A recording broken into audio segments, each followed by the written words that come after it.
We are just over a year into PSVR2's life cycle, and one of the big selling points for me at the start of the life cycle was IGN's review of the headset, as they touted it as one of the best in the business in terms of games coming up and in terms of hardware. But they've just done a 180 in one of their, in my opinion, most poorly written and researched articles that I've seen in a while, in terms of actually stating what a PSVR studio is, in terms of what Sony own, and just in terms of citing random tweets as evidence for their argument. Some of the points they have are definitely valid. I mean, I have my own grievances with the headset, and a year later they have reared their head a fair bit, and I talked about that in my 1 year in review video that I'll put in the description. But today we're going to be going through the article bit by bit and just kind of breaking down what the article actually says, because it's caused a bit of a stir online. I tweeted about it yesterday, and a lot of people chimed in their comments saying how they either agreed or disagreed with it.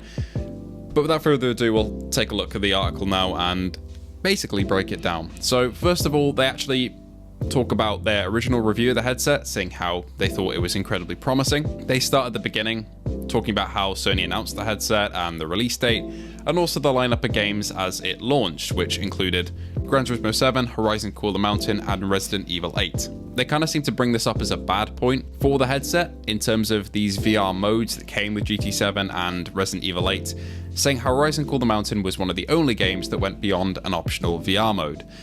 Now, I don't really see how this is a point at all when talking about the quality of games on the headset from Sony, because I would agree if the VR modes for Resi 8 and Gran Turismo 7 were like the VR modes we found in Gran Turismo Sport, where only, say, one mode was actually accessible through the PSVR2 headset, but that's not the case here. Both games in their entirety can be played from start to finish, and the side modes can be accessed, save for Resident Evil 8 DLC, which is third person, so that would work kind of weirdly, but who knows, we could get that in the future. But that wasn't out at launch as part of the bundle. But overall, those two games can be played fully in VR, so that's kind of a moot point. Really shouldn't have any place in this article, I don't think. They also talk about how the layoffs have devastated a couple of PlayStation studios, namely PlayStation London, which I actually talked about a couple of days ago as well. Was incredibly disappointed to see a lot of these talented people who made old PSVR games, classics like Blood and Truth, losing their jobs. They seem to cite this as a reason why PSVR2 is on its last legs.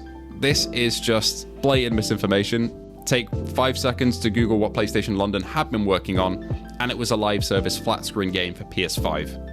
It was nothing to do with PSVR2. They've had nothing to do with the VR space for many years. Their last game was, I want to say, 5 years ago. They've had nothing to do with the industry. They also have no place being referenced here in this article. There is absolutely no point in referencing those layoffs, other than to draw negative attention to something that doesn't actually exist as a problem. There is no point in bringing that up. So from the start of this article, there isn't really too much of a basis in terms of actually bringing up an argument and stating why the future looks bleak for the headset, but we'll continue because there are genuinely a couple good points here, but not off to a great start. Just in terms of actual misinformation and arguments that don't make a ton of sense. They then go on to talk about how Meta has dominated the VR market for the last 5 years. I would say that's generally true. Meta has been pumping out headsets much faster than Sony, much faster than Apple, who have just jumped into the market just this month ago. And that's mainly the reason. They've had quite a few exclusives on there, but a lot of multi-platform stuff too that we are also getting on PSVR 2. And also it is an untethered device, which makes it really, really appealing, even for me. I do love PC VR and I love Meta Quest VR in terms of the different platforms. PSVR 2 is my headset of choice, but it does have its problems, and other headsets do have one-ups against it. But then PSVR 2 has its own features that I love that other headsets don't have too. So it's really a choice of which platform you want to choose rather than which is better overall. That seems to be an opinion that IGN cannot have on any subject matter in terms of VR. There has to be a side picked. There can't be sides being brought up on equal kind of footing and an equal level, because otherwise they don't get people to click on it and get angry, which I guess is what I'm doing right here. I'm just disappointed in kind of the lack of substance behind some of this reporting, and that's pretty much the basis of why I'm covering it today. But they say how Sony has seemed disinterested in having first-party studios work on VR games. And again, cite London studio being closed, which, as I said, they haven't worked on a VR game since 2019. It's just not worth picking up at all. However, the layoffs at Firesprite are worth picking up and talking about in this article, which they do, as they made Horizon Call the Mountain and a couple of other PSVR games as well. They have lost staff. That is a genuine blow to the headset and to the ecosystem and to a great development team who made a brilliant game for launch That one is worth talking about, definitely, but London studio, absolutely no point bringing them up here because they had no plans to use them as a VR studio for PSVR 2, as far as we know in terms of the projects that they've been cancelled as they've all been laid off, unfortunately. They even admit that Sony has funded a bunch of VR games like Switchback, Firewall Ultra, Synapse and C-Smash VRS. Some of these games are great, some of them are not, but the truth is that they funded a lot of these, and in the first year we've had, 5 AAA games and a load of these smaller games funded by Sony, and a load of other great games made by indie developers. The article draws a comparison to Meta's VR lineup for the last year, saying how Resident Evil 4 VR and Asgard's Wrath 2 were 2 big sellers that are somehow better than the lineup on PSVR 2. I think both headsets have great lineups.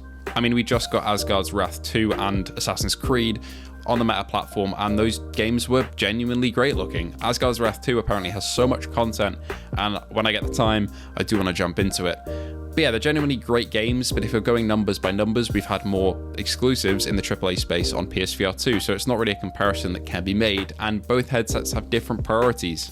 Next up, they bring up the point that first-party support leaves a lot to be desired because now Sony has seemingly abandoned the headset to use it as a PC-compatible device. And they also cite a bunch of tweets here from people saying that they wish they returned their headset and don't really use it anymore. One of which is by Ryan McCaffrey himself, who works for IGN. So that's quite funny to see cited as a source here.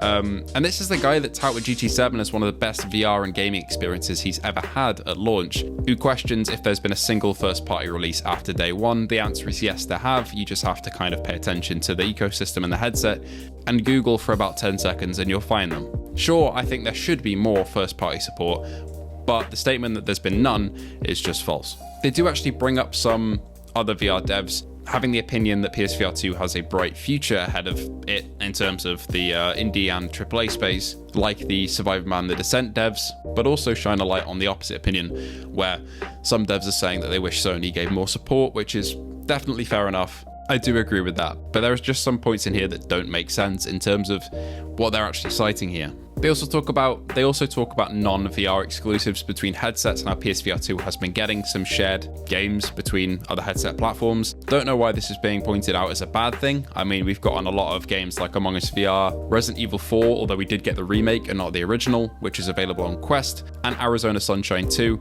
These are games that are available on other platforms, and I don't see why that's a bad thing, especially with cross-play multiplayer games like Among Us VR that need the player base to actually make them function and to make the matches actually worth playing. It's good that they're on other platforms. This isn't something to bring up as a negative point at all. Next up, they bring up the point that PSVR 2 sold poorly during the 2023 holiday season. RotoVR tracked the Amazon sales of MetaQuest 2 and 3 compared to PSVR 2 during the holiday and found that Meta's headset significantly outsold the PSVR 2. That's fair enough. I mean, there are a couple other caveats to this that we really need to explore when talking about where people buy PSVR 2 from, especially here in the UK. People don't usually buy it from Amazon, they buy it from PlayStation Direct, which this statistic doesn't have access to. This is just Amazon. I know basically nobody who's bought a PSVR 2 here in the UK who's bought it off Amazon. They've all bought it from PS Direct, and that's just not included in the sales figures here. Although I do agree, of course the Meta headsets are going to sell more. They're standalone, you can gift them to somebody and they don't need any other accessories or hardware like the PSVR 2 needs the PS5. Of course it's going to outsell it in the holiday season, so it is something worth bringing up, but I think they should have definitely had a note there saying that Amazon is not the primary source for buying PSVR 2s for most regions around the world. I don't know about America, but here in Europe, we basically had to buy PSVR 2 just through PlayStation Direct and not through Amazon during the first couple months of launch, and even now, it's just much easier to buy it straight from PlayStation rather than go through a third-party seller like Amazon. Now, they finally cap this off with talking about PC VR, and I think this is a good point that it will be beneficial for the headset. More people will definitely buy it if they can get access to their PC VR library. I've talked about this in depth a couple days ago. But then they cap it off saying that the PSVR 2 is declining a year later and is at risk of suffering the same fate as the Vita, which I just don't agree with. I mean, we've seen it with the PSVR 1. A lot of big games came in the latter years. I'm not saying we'll have to wait that long. We definitely won't, especially with the talks of a new Astrobot game coming out. That will probably be hybrid. If I had to bet money on it, I would say that's going to be a hybrid game, flat and VR. So I think Sony definitely do have plans for it. And every single state of play, we get more game announcements. Every single blog post, every couple of weeks, we get more announcements. So there's no shortage of news, you've just got to look for it, and that's where I think, in my opinion, these journalists have kind of failed in their job, is that they don't really go digging for anything. especially in terms of looking up the details of London Studio and what they actually do nowadays, as opposed to their old PSVR status as a developer for that headset. Overall, the headset's in a pretty good spot. Everybody I know that owns one and is interacting in the community is happy with the amount of games that they've got.